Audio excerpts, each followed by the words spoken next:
Le doute entre sans faire de bruit, par la fissure des habitudes, il vient s'asseoir dans notre nuit, au milieu des certitudes. D'abord ce n'est presque rien, une fatigue dans la pensée, une hésitation dans la main, un mot qu'on n'ose plus lancer. Puis il travaille dans l'ombre, patine comme l'eau dans la pierre.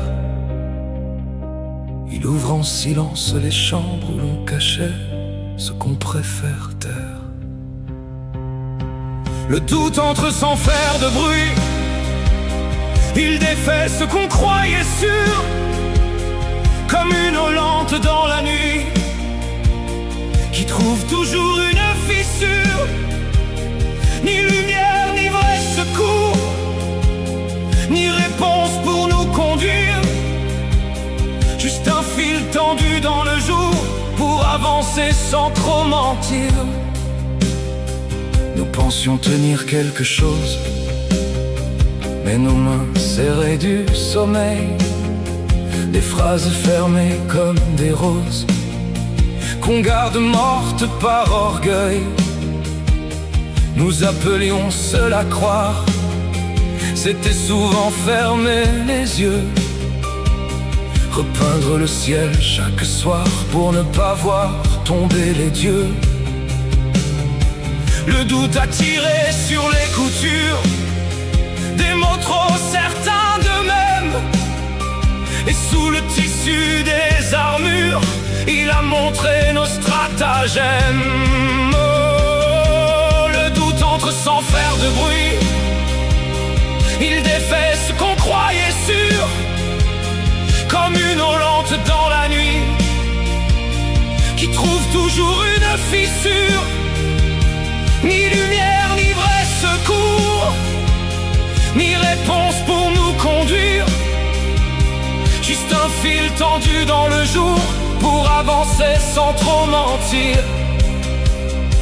Mais il peut ronger comme un acide, faire de l'esprit une prison, où chaque pensée devient vide, à force de tourner en rond.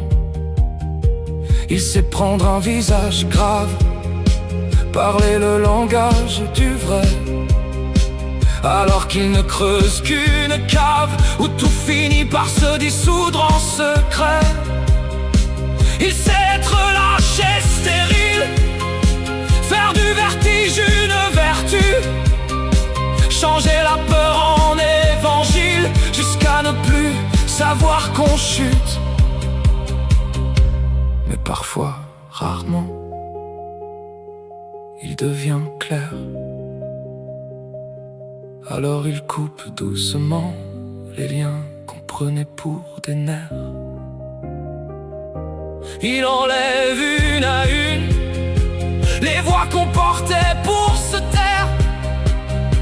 Et quand presque tout s'effondre, quand il ne reste plus d'abri, quelque chose respire encore dans les décombres de la nuit.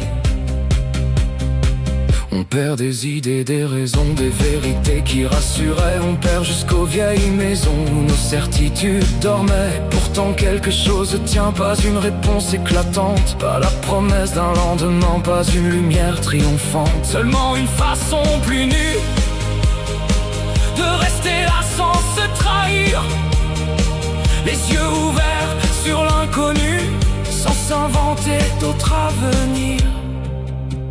Vivre sans doute, c'est dormir debout. Vivre en lui seul, c'est ne plus marcher. Entre les deux, il reste un bout de fil fragile à traverser. Ni sauvé, ni vraiment détruit, on avance encore malgré tout, avec un peu moins d'illusions, mais davantage de regard sur nous. Le doute entre sans faire de bruit, et parfois cela suffit.